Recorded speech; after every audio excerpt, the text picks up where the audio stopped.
देश और दुनिया की तमाम छोटी बड़ी खबरों से अपडेट रहने के लिए हमारा चैनल सब्सक्राइब करें और नोटिफिकेशन के लिए बेल आइकन दबाना न भूलें। अपराध से जुड़ी क्राइम पोस्टमार्टम रिपोर्ट सीरीज की पहली वीडियो में आप सभी का स्वागत है। जैसा कि आप सभी ने वीडियो के थंबनेल और वीडियो के टाइटल को पढ़ा होगा, वैसे ही सभी के मन में यह सवाल आया होगा कि आखिर कौन था दुर्लभ कश्यप और वो कहाँ का रहने वाला था, उसके साथ क्या हुआ और अब वह कहाँ है। तो दोस्तों, सारे सवालों का जवाब आपको इस वीडियो में मिल जाएगा। मध्य प्रदेश के उज्जैन जिले में कम उम्र के लड़कों की टोली का नाबालिग सरगना था दुर्लभ कश्यप। उसकी उम्र अपनी जिंदगी को रोशन करने के सपने देखने की थी, लेकिन होश संभालने के साथ ही उसकी चाहत मशहूर होने की हो गई और अपनी ख्वाहिशों को पूरी करने के लिए उसने जुर्म की दुनिया में कूदने का फैसला कर लिया। उसने दहशत फैलाने के लिए सोशल मीडिया का सहारा लिया और उसको हम उम्र युवा उससे जुड़ते चले गए। अपराध करना उसकी फितरत में शामिल था और पुलिस को चकमा देना उसकी काबिलियत का हिस्सा था। लेकिन एक दिन ऐसा भी आया जब एक गैंगवार में उसकी जिंदगी का सफर थम गया और वह इस दुनिया से हमेशा के लिए रुखसत हो गया। उसकी मौत कैसे हुई यह आपको आगे पता चलेगा। यह वह दौर था जब महज 16-17 साल की उम्र में अपराध की चाह रखने वाले युवा इसके फैन बनते जा रहे थे। बड़े बाल, सिर पर लाल टीका, आंखों में सुरमा, काला गमछा दुर्लभ का यह पहचान था और यह स्टाइल इस गिरोह का ड्रेस कोड बन गया था। इस लाइफ स्टाइल के कारण भी दुर्लभ कश्यप और उसके दोस्त चर्चा में थे। कम उम्र के लड़के उससे आकर्षित हो रहे थे, उसे ज्वाइन कर रहे थे, जिसका कारण हुआ कि समय के साथ यह ग्रुप गैंग में बदल गया। दुर्लभ कश्यप का गैंग फेसबुक से चल रहा था। ऐसे में फेसबुक पर इन सब का स्टेटस होता था कि कोई कुख्यात बदमाश, हत्यारा और अपराधी है। कोई सा भी विवाद हो, कैसा भी विवाद हो, तो हमसे संपर्क करें। इसी के साथ इन लोगों की प्रोफाइल पर हथियारों के साथ पोस्ट, धमकाने और दहशत फैलाने वाली पोस्ट भी डाली जाती थी। अपराध की दुनिया में कदम रखने वाले गैंग के सदस्यों का ड्रेस कोड निर्धारित हो चुका था। सभी लोग बड़े बड़े बाल, माथे पर गोल टीका लगाते थे, आंखों में काजल, गले में ब्लैक कलर का कपड़ा डालते थे। हालांकि इस गैंग के सदस्य हर तरह का नशा भी करते थे, लेकिन नियम था कि अपराध करते समय कोई भी किसी प्रकार का नशा नहीं करेगा। यह समय था अक्टूबर 2018 का, जब दुर्लभ कश्यप ने फेसबुक पर एक पोस्ट डालकर दहशतगर्दी फैलानी शुरू कर दी थी। उसी समय इस गैंग के 23 सदस्यों को गिरफ्तार किया गया था, जो कि नई उम्र के थे। उनमें से कुछ नाबालिग भी थे। इन पर गुंडागर्दी, मारपीट, लोगों को डराने के मामले में केस दर्ज किया गया था, जेल भी भेजा गया था। शुरुआती दौर में दुर्लभ कश्यप के गैंग ने सोशल मीडिया के माध्यम से अपने अपराध का कारोबार को बड़ा करने की कोशिश की। फेसबुक पर पोस्ट कर लोगों से पैसे की वसूली, लूटमार, रंगदारी करवाने के लिए दुर्लभ गैंग के सदस्य बाकायदा अपना नंबर पोस्ट करते थे और फेसबुक से काम उठाते, फिर घटना को अंजाम देते थे। दुर्लभ कश्यप के गैंग की दहशतगर्दी का कारोबार तेज रफ्तार के साथ बढ़ रहा था। दुर्लभ ने फेसबुक पर आपराधिक पोस्ट डालकर लोगों में भय पैदा कर दिया था। यह गिरोह रात में गाड़ियों के कांच फोड़ने से लेकर लोगों से रंगदारी तक कर रहा था, जिसके बारे में उज्जैन के तत्कालीन एसपी सचिन अतुलकर को इस गैंग के बारे में खबर मिली। पुलिस ने अक्टूबर 2018 में दुर्लभ गैंग के 23 सदस्यों को एक साथ पकड़ा, जो कि नई उम्र के थे। इनमें से कुछ नाबालिग भी थे। इन पर गुंडागर्दी, मारपीट, लोगों को डराने के मामले में केस दर्ज किया गया था। दुर्लभ गैंग के कारनामों की फहरिस्त इतनी लंबी थी कि तत्कालीन एसपी सचिन अतुलकर ने दुर्लभ की गैंग हिस्ट्री शीट भी बनवाई थी। 27 अक्टूबर 2018 को जब उसे पकड़ा गया, तब उसके नाबालिग होने के कारण बाल संप्रेक्षण गृह भिजवाया गया। एज वेरिफिकेशन के बाद किशोर न्याय बोर्ड ने उसे 24 अप्रैल 2019 को इंदौर स्थानांतरित कर दिया। इस बीच दुर्लभ कश्यप बालिग हुआ, यानी उसकी उम्र बढ़कर 18 हो गई। पुलिस ने दोबारा कार्रवाई की, जिसके बाद वह पुलिस के डर से 1 साल से अधिक समय तक भैरवगढ़ जेल में रहा। इसी बीच एक ऐसा भी वाकया प्रकाश में आया जिसमें दुर्लभ की गैंग की गिरफ्तारी करने वाले तत्कालीन एसपी सचिन अतुलकर ने जेल का दौरा किया तो उनकी मुलाकात दुर्लभ कश्यप से हुई। इस दौरान एसपी सचिन अतुलकर ने दुर्लभ कश्यप से कहा कि तू जेल में ही सुरक्षित है, उम्र से ज्यादा दुश्मनी पाल ली है तुमने, बाहर निकलेगा तो कोई ना कोई जरूर मार देगा, जिसके कारण दुर्लभ ने डर से 1 साल तक जमानत नहीं करवाई। लेकिन आगे चलकर एसपी सचिन अतुलकर की बातें सच साबित हो गई।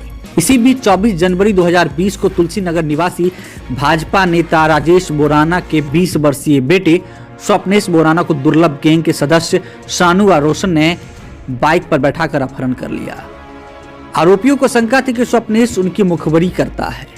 इस मामले में पुलिस ने 1 जुलाई 2020 को दुर्लभ कश्यप गैंग के सदस्य शानू और रोशन के साथ 2 अन्य बदमाशों को गिरफ्तार किया।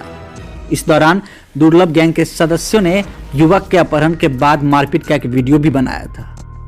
पुलिस के अनुसार आरोपियों ने धमकी दी थी कि जब तक उन्हें रुपये नहीं देता है तब तक वह मारपीट के वीडियो वायरल करता रहेगा। वारदात करने के बाद सभी आरोपी फरार थे। उनकी गिरफ्तारी पर तत्कालीन एसपी ने 10-10 हजार रुपए का इनाम भी घोषणा की थी। इधर लॉकडाउन के पहले फरवरी के आसपास का वक्त था जब दुर्लभ कश्यप जमानत पर छूटा और इंदौर में रहने लगा। इसके बाद लॉकडाउन खत्म होते ही वह उज्जैन आ गया और यहाँ माँ के पास रह रहा था। दुर्लभ की माँ सरकारी स्कूल में शिक्षिका हैं। इसी बीच दोस्तों के साथ वापस रात में पार्टी और घूमना दुर्लभ कश्यप ने शुरू कर दिया। जेल से निकलने के बाद दुर्लभ कश्यप खुद को डॉन मान बैठा था।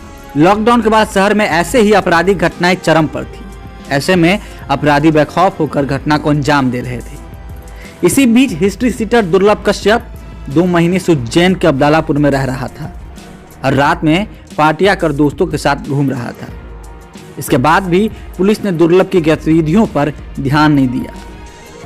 इसी बीच रात के 11 बजे दुर्लभ कश्यप गैंग के कुछ साथी रफीगंज के हारफुल वाली गली में चाय दुकान पर पहुंचते हैं और वहां चाय दुकानदार अमन उर्फ भूरा को रंगदारी के लिए चाकू लहराकर धमकाकर चले आते हैं। दुकान संचालक इसकी शिकायत करने माधवनगर पुलिस स्टेशन पहुंचता है, लेकिन उसकी रिपोर्ट नहीं लिखी जाती है और उसे भगा दिया जाता है। जिसके बाद रात के 1 बजे करीब दुर्लभ 5 साथियों के साथ बाइक व स्कूटर से उस चाय की दुकान पर पहुंचता है, जहां चाय की दुकान पर सामने खड़े युवक शहनवाज से उसकी कहासुनी शुरू होती है। इसी बीच दुर्लभ शहनवाज को कट्टे से गोली मार देता है, जो शहनवाज की गर्दन पर लगती है और शहनवाज वहीं गिर जाता है। जिसके बाद शहनवाज के साथियों ने दुर्लभ को घेर कर उस पर हमला कर दिया। दुर्लभ पर चाकू से 34 वार किए गए। गैंगवार में कमजोर पड़ता देख दुर्लभ के साथ आए उसके दोस्त दुर्लभ को वहीं मौके पर छोड़ भाग गए, जिसका परिणाम हुआ कि अपराध की दुनिया में नाम कमाने की चाहत लिए 7 सितंबर 2020 को गैंगवार में 20 साल की उम्र में हिस्ट्री सीटर दुर्लभ कश्यप की चाकुओं से गोदकर हत्या कर दी गई। इस वक्त तक दुर्लभ पर 8 से 9 गंभीर आपराधिक मुकदमे दर्ज हो चुके थे। दुर्लभ की हत्या के बाद मामले में कई लोगों की गिरफ्तारी हुई। चाय की दुकान संचालित करने वाले अमन उर्फ भूरा पुलिस का मुख्य चश्मदीद बना। उसकी रिपोर्ट पर दुर्लभ, राजदीप, अमित सोनी, अभिषेक शर्मा समेत एक अन्य के खिलाफ हत्या के प्रयास समेत अन्य धाराओं में मुकदमे दर्ज किए गए। वहीं दुर्लभ के साथी अभिषेक शर्मा की रिपोर्ट पर जीवाजीगंज पुलिस ने घायल शहनवाज, शादाब, हिस्ट्री सीटर रमीज, राजा व भूरा के खिलाफ हत्या की धारा में केस दर्ज किया। अभिषेक ने बताया कि घटना के दिन दुर्लभ के घर दाल बाटी खाने के बाद रात 1:30 बजे करीब वह सिगरेट व चाय पीने दुकान पर गया था। यहाँ शहनवाज और शाबाज से किसी बात पर दुर्लभ का झगड़ा हो गया। इसी दौरान सभी मिलकर दुर्लभ को चाकू मारने लगे। अभिषेक ने पुलिस को यह भी बताया कि चाय वाला भूरा चिल्लाकर यह कह रहा था कि शादाब भाई, इसे जान से मार दो, इसे खत्म कर दो। इधर पुलिस की पड़ताल चलती रही। मामले में कई लोगों की गिरफ्तारी हुई, सभी जेल भेजे गए। इसी बीच 2 नवंबर 2020 की वो तारीख आई जब दुर्लभ कश्यप हत्याकांड के मुख्य आरोपी सिराज बाबा उर्फ चाय वाले ने जेल में आत्महत्या कर ली और इसी तरह से लंबे समय तक कायम रहने के बाद उज्जैन शहर से 20 साल के दुर्लभ कश्यप का डर और खौफ खत्म हो गया। लेकिन मौत के बाद इस साल जनवरी 2021 में एक बार फिर से दुर्लभ कश्यप सुर्खियों में आया। वजह थी दुर्लभ कश्यप की मौत के बाद उसके गैंग के सदस्य उसकी यादों में 26 जनवरी को एक बाइक रैली निकालने वाले थे। सोशल मीडिया के जरिए एक पोस्टर वायरल हुआ जिसमें दुर्लभ कश्यप के स्मृति में एक वाहन रैली निकालने की बात कही गई। पोस्ट में लिखा गया था कि अधिक से अधिक नौजवान नवयुवक इस वाहन रैली में शामिल हों। आयोजन की खबर उज्जैन पुलिस को मिली, जिसके बाद उज्जैन पुलिस ने तत्काल दुर्लभ कश्यप गैंग के साथियों के खिलाफ कार्रवाई करते हुए आयोजन पर रोक लगा दिया। महज 20 साल में आतंक का पर्याय बनने वाले दुर्लभ कश्यप को फॉलो करने वाले इस गैंग के सदस्य आज भी दुर्लभ की याद में दुर्लभ की लाइफ स्टाइल, ड्रेस कोड को लागू रखते हुए सोशल मीडिया के सहारे चोरी छिपे कई फेसबुक पेज और ग्रुप बनाकर गैंग चला रहे हैं। हालांकि दुर्लभ की मौत के बाद इस गैंग की कोई बड़ी आपराधिक घटना सामने नहीं आई है। दुर्लभ कश्यप की शुरुआत से अंत तक की इस कहानी में एक बयान दुर्लभ के पिता रजनीश कश्यप का भी आया। अपने इकलौते बेटे दुर्लभ की मौत के बाद दुर्लभ के पिता रजनीश कश्यप ने मीडिया के सामने एक इंटरव्यू में कहा था, कोई भी मेरे बेटा जैसे नहीं बने, क्योंकि अपराध का अंत बुरा ही होता है।